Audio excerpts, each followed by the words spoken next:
నమస్తే, welcome to our channel. నేను సిరి. చాలా మందికి ఏంటంటే ఫ్రెష్ సేల్ అనేది, రీసేల్ అనేది ఒకటి ఉంటుంది. ఏంటంటే అంటే ఇప్పుడు ఫ్రెష్గా కొంటే బాగుంటుందా, లేకపోతే రీసేల్ చేస్తే బాగుంటుందా. అండ్ ఇంకొకటి ఏంటంటే అపార్ట్మెంట్స్లో చాలామందికి కొంత అంటే ఇయర్స్ అయిపోయిన తర్వాత అది కొనొచ్చా కొనొద్దా అనే డౌట్ కూడా ఉంటుంది. సో ఈ డౌట్స్ అన్నిటిని మనకి క్లియర్ చేయడానికి మనతో పాటు ఉన్నారు ప్రముఖ రియల్టర్ యనమల రాజు గారు ఉన్నారు. సో వారిని అడిగి మనకున్న ఈ డౌట్స్ అన్ని క్లియర్ చేసేసుకుందాం. నమస్కారం సార్. నమస్తే అండి. సార్, ఇప్పుడు చూస్తున్నట్టయితే apartments resale and fresh sale అనేది ఉంటుంది కదా. సో ఇందులో ఏది మంచిది? అండ్ ఇంకొకటి ఏంటంటే చాలామంది కొన్ని ఇయర్స్ అయిన తర్వాత అమ్మో ఇన్ని ఇయర్స్ అయింది కదా, కొనొచ్చా కొనొద్దా అనేది కూడా ఉంటుంది. సో ఇవన్నీ చాలా డౌట్స్ ఉన్నాయి. సో ఇవన్నిటికీ మీరు ఇవాళ మాకు ఒక క్లారిటీ ఇస్తే we will listen to you sir. తప్పకుండా అండి. మీరు అన్నట్టు అంటే రెండు అంశాలు, రీసేలు ప్లాట్లలోన, రీసేలు ఫ్లాట్లోన. రైట్. సో ముందు మనం అపార్ట్మెంట్లోని ఫ్లాట్ గురించి మాట్లాడుకుందాం. సో అపార్ట్మెంట్లోని ఫ్లాట్ రీసేల్ అనేది దాని లైఫ్ స్పాన్ మీద డిపెండ్ అయి ఉంటుంది. మీరు బాగా గుర్తుపెట్టుకోండి, ఎప్పుడైనా అపార్ట్మెంట్లో ఫ్లాట్ మొదటి 20 years మాత్రమే ఇట్లా అమాంతంగా పెరుగుతుంది రేటు. ఆఫ్టర్ 20 years తర్వాత డౌన్ఫాల్ అవుతుంటుంది.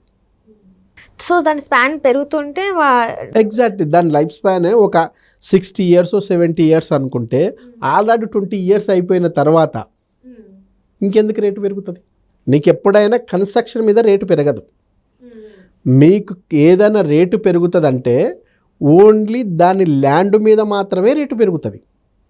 మీరు తీసుకున్న అపార్ట్మెంటు ఆల్రెడీ ఇప్పుడున్న గచ్చిబౌలి లాంటి ఏరియాలోనూ, మణికొండ లాంటి ఏరియాలోను, లేదా కొండాపూర్ లాంటి ఏరియాలోను, లేదా కుకట్పల్లి లాంటి ఏరియాలోను, లేదా ఎల్బీనగర్ లాంటి ఏరియాలో, ఇటువంటి ఏరియాలో మీరు తీసుకున్నారనుకోండి అపార్ట్మెంట్లో ఒక ఫ్లాటు, ఆల్రెడీ ఆ land rate stagnate.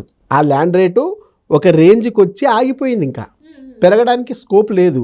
Already per square yard 2 లక్షల దాకా వచ్చింది, ఇక 4 లక్షలు అయ్యే అవకాశం లేదు. మీరు తీసుకున్న ఏ double bedroom, triple bedroom flat కూడా అందులో 100 ఫ్లాట్లో, 50 ప్లాట్లో, లేదా ఇంకా ఎక్కువ ప్లాట్లో ఉన్నాయనుకోండి, అక్కడున్న ల్యాండ్ 20 acres లేదనుకుంటే 5 acres, మీ అపార్ట్మెంట్ ఏదైతే ఉంటుందో టవరు, ఆ టవర్ మొత్తం కలిస్తే కూడా 2 acres అనుకోండి. 200 ప్లాట్లకు అబ్బో ఎక్కువ ఉన్న దాంట్లో మీరు తీసుకున్న దాంట్లో యూడిఎస్ అన్డివైడెడ్ షేర్ చేస్తే మహా అనుకుంటే మీకు 30 square yard కూడా రాదు. సో ఈ 30 square yard మీద రేటు పెరగాలి తప్ప మీరు తీసుకున్న ప్లాట్ మీద ఏం రేటు పెరగదు కదా. ఆల్రెడీ స్టాగ్నేట్ అయిన దగ్గర మీరు అపార్ట్మెంట్లో ఒక ఫ్లాట్ తీసుకొని ఆ 20 years అయిపోయిన దాంట్లో మళ్ళీ మీరు రీసేల్ చేయాలనుకున్నారనుకోండి, మీ రీసేల్లో మీరు తీసుకోవాలనుకుంటున్నారు, ఇప్పటికే అది 20 years 15 years 30 years అయింది, దాంట్లో మీరు తీసుకుంటే లాభదాయకం ఎట్లుంటుంది? ఇంకా దాని లైఫ్ స్పాను తగ్గిపోతుంది, అది రిపేర్ దశకు వస్తుంది. ఇంకా రిపేర్ దశకు వచ్చే టైంలో మీరు తీసుకుంటే 100% నష్టపోయే అవకాశమే ఉంటుంది. మొదటి 20 సంవత్సరాలలో ఫస్ట్ తీసుకుంటారు చూడండి ఫ్రెష్ సేల్, ఆ ఫ్రెష్ సేల్లో వాళ్ళకి లాభం ఉంటుంది. కానీ రీసేల్కి వచ్చేసరికి మీకు నష్టం వస్తుంది, ఎందుకంటే దాని లైఫ్ స్పాన్ అయిపోతుంది, దానికి రిపేర్లు ఆల్రెడీ స్టార్ట్ అవుతున్నాయి, దానికి ఒక 50 years 60 yearsలో డెమాలిషన్ చేసే స్టేజ్ ఇవి వచ్చినప్పుడు, దాన్ని డెమాలిష్ చేసినప్పుడు మీకు మిగిలే 30 square yard ఏదైతే ఉందో దాంట్లో అయితే మీరు సపరేట్గా కన్స్ట్రక్షన్ చేయలేరు కదా. ఆల్రెడీ ఆ ఏరియా స్టాగ్నేట్ అయింది కదా. మళ్ళీ చివరికి మీరు కన్స్ట్రక్షన్లో భాగం కావడమే తప్ప, అందరు కలిసి కమ్యూనిటీ వాళ్ళు కన్స్ట్రక్షన్ చేస్తే ఆ కన్స్ట్రక్షన్లో మీరు భాగమై ఓ ప్లాట్ తీసుకోవడం తప్ప ఆ ల్యాండ్ మీద మీరు ఏం చేయాలి అంటే హక్కులు కూడా ఉండవు మనకి. ఇంకేముంటాయి? సొసైటీకి సంబంధించిన హక్కులే కదా. కాబట్టి నా సజెషన్ ఏంటంటే దాని లైఫ్ స్పాన్కు దగ్గర అంటే అయిపోవడానికి దగ్గర ఉన్న దాంట్లో రీసేల్ ప్లాట్ తీసుకోకపోవడం మంచిది. ఇది అపార్ట్మెంట్లోని ఫ్లాట్కు. కానీ ఓపెన్ ప్లాట్ విషయానికి వస్తే మాత్రం ఇది రివర్స్. ఓపెన్ ప్లాట్ విషయానికి వస్తే మీరు రీసేల్ ప్లాట్ తీసుకుంటే మీకు లాభం, చాలా చాలా లాభం ఉంటుంది రీసేల్ ప్లాట్. ఎందుకంటే ఫర్ ఎగ్జాంపుల్ ఇప్పుడు షాద్నగర్ ప్రాంతంలో అనుకోండి, ఒక 10 years బ్యాక్ అక్కడ 1 acre మహా అనుకుంటే 30 lakhs లేదా 50 lakhs అనుకోండి. అప్పుడు తీసుకున్న పర్సన్కు ప్లాట్ 3 లక్షలు 4 లక్షలకు 5 లక్షల లోపు వచ్చినవి కూడా ఉన్నాయి. ఇప్పుడు అదే ఎకరా 2.5 CR 3 CR 2 CR రేంజ్కి వచ్చేసింది. ఇప్పుడు దాంట్లోనే వెంచర్ వేసి ప్లాట్ అమ్మితే మినిమం టు మినిమం ఒక్క ఫ్లాటు 150 యార్డ్స్ ఏదైతే ఉందో ఆ 150 యార్డ్స్ ప్లాట్ అమ్మాలంటే కూడా మినిమం టు మినిమం 15 లక్షల నుంచి 20 లక్షలు అవుతుంది. మరి అప్పుడు తీసుకున్నది 5 లక్షలు, ఇప్పుడు తీసుకున్నది 15 లక్షలు.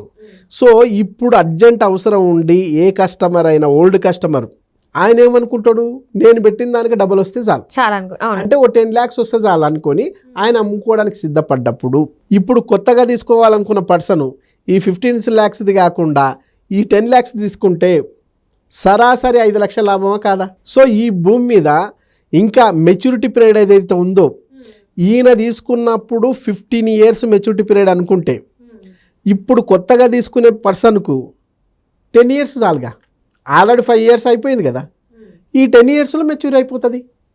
రైట్. కాబట్టి రీసేల్ ప్లాట్ల దీంతో పాటు నీకు స్పాట్ రిజిస్ట్రేషన్ అయ్యే ఛాన్స్ ఎక్కువ.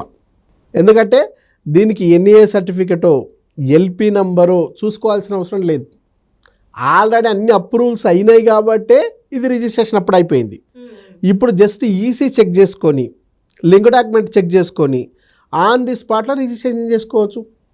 సో ఎవరైతే అమ్ముతున్న పర్సన్కు మీరు హెల్ప్ చేసినట్టు కూడా అవుతుంది. ఆయన ఆర్థిక అవసరం బాగలేక అర్జెంట్ కూతురు పెళ్లి కోసమో బాబు చదువు కోసమో చేసుకుంటున్నాడు. సో దాంట్లో మీరు తీసుకోవడానికి ఆయనకి హెల్ప్ చేసిన వాళ్ళు అవుతారు, మీరు కూడా సరాసరిగా ఓ 5 lakhs దాకా 10 lakhs దాకా ప్రాఫిట్ పొందే అవకాశం ఉంది.